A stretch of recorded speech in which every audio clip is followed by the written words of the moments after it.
Hej, jeg hedder Johnny Andersen, jeg er formand for Stevns Frivilligcenter. Lige nu der har vi behov for at tænde gnisten hos dig. Du kunne være med i vores bestyrelse, så velkommen til at kigge inden for at se, hvad vi laver.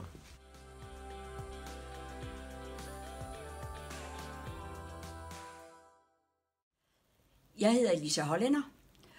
Jeg sidder som næstformand i Frivillighedscenterets bestyrelse. Da jeg i sin tid blev spurgt, om jeg ville ind i bestyrelsen, sagde jeg ja. Jeg kendte Frivillighedscenteret og deres måde at arbejde på. Og da jeg kom ind i bestyrelsen, blev jeg ikke skuffet. Der blev taget hånd om mig fra første gang, jeg mødte op. Jeg bliver hørt. Vi har en god dialog. Er nok det, der gør, at jeg stadigvæk er glad for at komme til alle bestyrelsesmøderne. Fordi vi gør en forskel. Du kunne godt bruge nogle flere i bestyrelsen. Så har du lyst, så skal du ikke holde dig tilbage. Der bliver taget hånd om dig. Kom bare.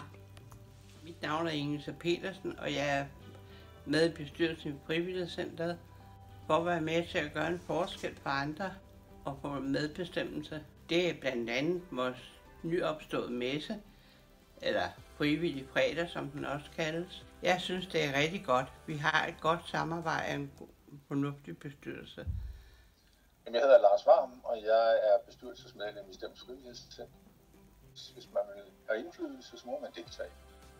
Jamen, jeg synes, det er en rigtig god bestyrelse. Det er jo en bestyrelse, som består af mange forskellige mennesker, som heller ikke er bange for at deltage. Meget lidt klassisk bestyrelse.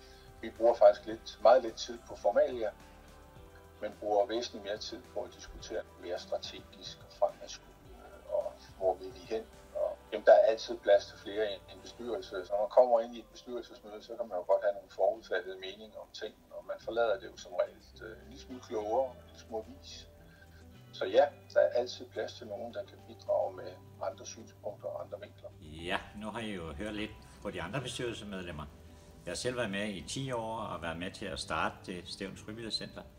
Og I kan jo se, hvad vi er nået til i dag, for det er jeg virkelig stolt over. Håber, vi ser dig som bestyrelsesmedlem.